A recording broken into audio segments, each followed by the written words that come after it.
Welcome to today's video, where we'll explore two influential books that delve into essential topics in politics, economics, and leadership.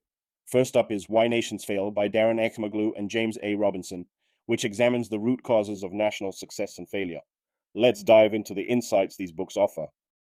Daron Acemoglu and James A. Robinson's Why Nations Fail: The Origins of Power, Prosperity, and Poverty explores why some nations flourish while others remain trapped in poverty. The authors argue that inclusive political and economic institutions, which provide broad participation and protect property rights, are the key to prosperity. In contrast, extractive institutions, which concentrate power and wealth in the hands of a few, inhibit growth and perpetuate inequality. The authors highlight how institutions shape a nation's destiny. The central argument of the book is that political and economic institutions shape the success or failure of nations. Inclusive institutions create opportunities for broad segments of the population to participate in economic activities and political decision making, which fosters innovation, investment, and overall economic growth. Countries like the United States, Great Britain, and modern day South Korea are examples of inclusive institutions at work. In contrast, extractive institutions are designed to benefit a small elite, often through exploiting the labor and resources of the majority. This extractive model may create wealth for a few, but it undermines long-term economic growth and stability.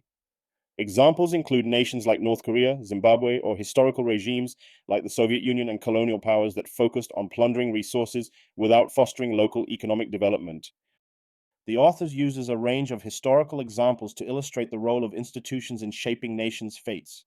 They compare countries like North and South Korea, which were once economically similar but diverged drastically due to the institutions that emerged post-WW2. South Korea adopted more inclusive economic policies, while North Korea developed extractive institutions, leading to radically different outcomes in terms of wealth and prosperity. Similarly, the authors contrast colonialism's long-lasting effects on different nations. In Latin America, where extractive institutions were established by colonizing powers, economies stagnated. Meanwhile, in places like Australia and the United States, where more inclusive institutions emerged, economic success followed. A key aspect of why nations fail is the concept of critical junctures, moments in history where nations have the opportunity to change the course of their development. For example, the Glorious Revolution of 1688 in Britain is presented as a pivotal moment that set the country on the path toward inclusive political and economic institutions. Conversely, countries that fail to seize these moments often remain trapped in poverty and inequality. Creative destruction is another key idea. The authors highlight the idea of creative destruction as an engine of economic progress.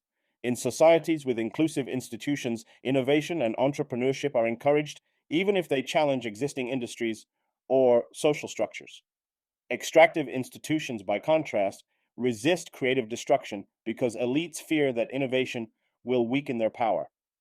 The reluctance to embrace change stifles economic growth, as seen in the collapse of the Soviet Union, where innovation was suppressed in favor of maintaining state control. The book discusses feedback loops between political and economic institutions. One of the most compelling aspects of the book is the analysis of how political and economic institutions reinforce each other. Inclusive political institutions lead to inclusive economic policies, and these, in turn, support the development of more inclusive political institutions. On the other hand, extractive institutions often become entrenched, with elites using their power to protect their privileges and resist any attempts at reform.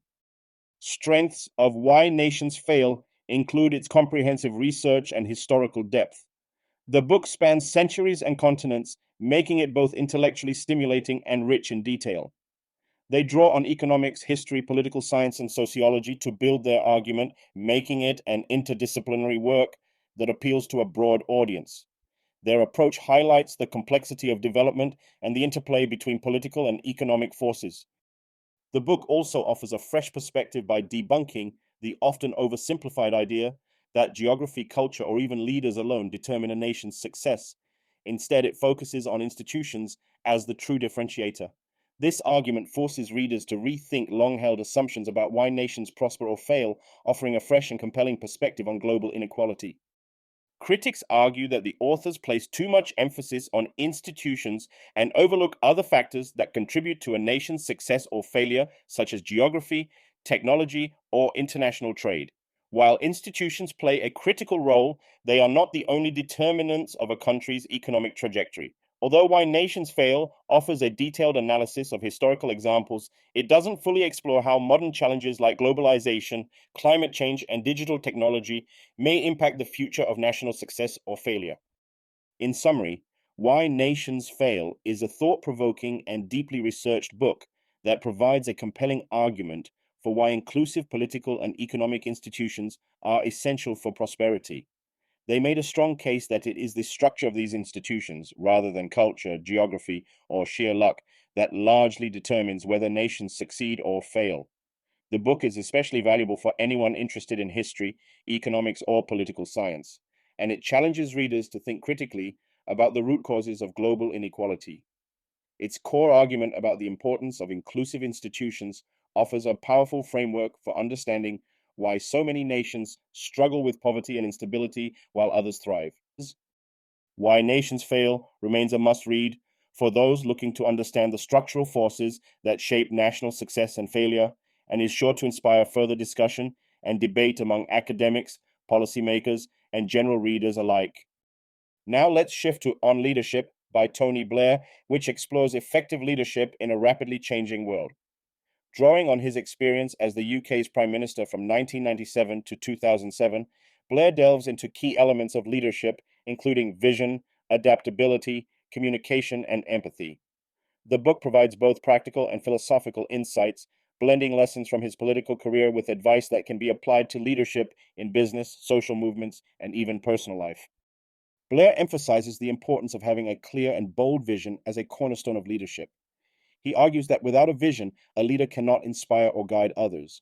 His own leadership journey in modernizing the Labour Party serves as an example of how transformative a strong vision can be. Leaders must not only create a compelling future, but must also be able to communicate that vision effectively to inspire action and belief. Blair discusses how being adaptable is a critical trait for any leader. He reflects on moments in his career such as managing crises like the 9/11 attacks and the subsequent War on Terror, where he had to make difficult decisions with limited information. Blair highlights the tension leaders face between adhering to their core values and being flexible enough to respond to changing circumstances. His message is clear: rigid leadership is ineffective in a fast-moving world. A surprising element in Blair's approach to leadership is his emphasis on empathy and emotional intelligence. For Blair, great leaders understand the people they serve. Whether interacting with world leaders or everyday citizens, Blair stresses that listening, understanding concerns, and building trust are vital for long-term leadership success. He reflects on how understanding people's fears and aspirations helped him connect deeply with those he led, which he believes is essential in creating loyalty and unity. Blair also stresses the importance of communication as a leadership tool. He acknowledges that while he wasn't a natural public speaker, he worked hard to master this skill. According to Blair, the ability to craft a message that resonates with people and communicate it effectively is what sets great leaders apart. Importantly, he points out that communication is not just about speaking, but also about listening. Great leaders are great listeners. The book offers valuable insights into handling leadership in times of crisis. Blair talks about the need for leaders to remain calm and composed, even when faced with seemingly insurmountable challenges. His experiences dealing with global conflicts and political scandals give readers a close-up view of how to manage under pressure. Blair's focus on staying true to core principles while adapting to new information is particularly relevant in today's unpredictable world. Strengths of On Leadership include its real-world application and personal insights. Whether reflecting on his dealings with global figures like President George W. Bush or navigating domestic political reforms, Blair's anecdotes provide depth and credibility to the lessons he shares. These personal stories allow readers to see how theoretical leadership principles play out in real-world situations. Blair's leadership philosophy is not limited to politics. His ideas can be applied across various fields, from corporate leadership to social movements. He focuses on the universal qualities of a good leader: empathy, vision, adaptability, and communication. This broad approach makes the book relevant to leaders in different industries. Blair does not shy away from discussing the tough aspects of leadership, such as making unpopular decisions or dealing with crises.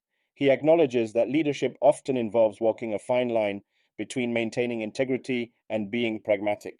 His reflections on the Iraq War are an example of how difficult decisions can shape a leader's legacy, for better or worse. While On Leadership contains valuable insights, it is heavily influenced by Blair's political experiences. Some readers may find that the book focuses too much on the intricacies of political leadership, making it less relevant to those seeking guidance on leadership in other sectors.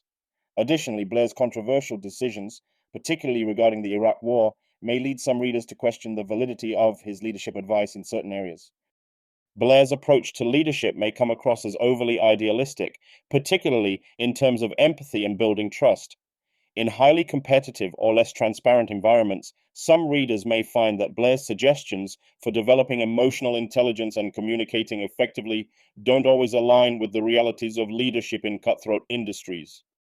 A significant portion of the book is dedicated to crisis management, which makes sense given Blair's experiences.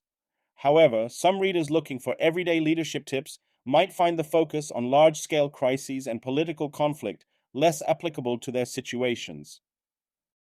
On Leadership by Tony Blair is a compelling and insightful book that offers valuable lessons from one of the world's most well-known political figures. Blair's advice on vision, adaptability, empathy, and communication provides a well-rounded framework for leaders across various fields.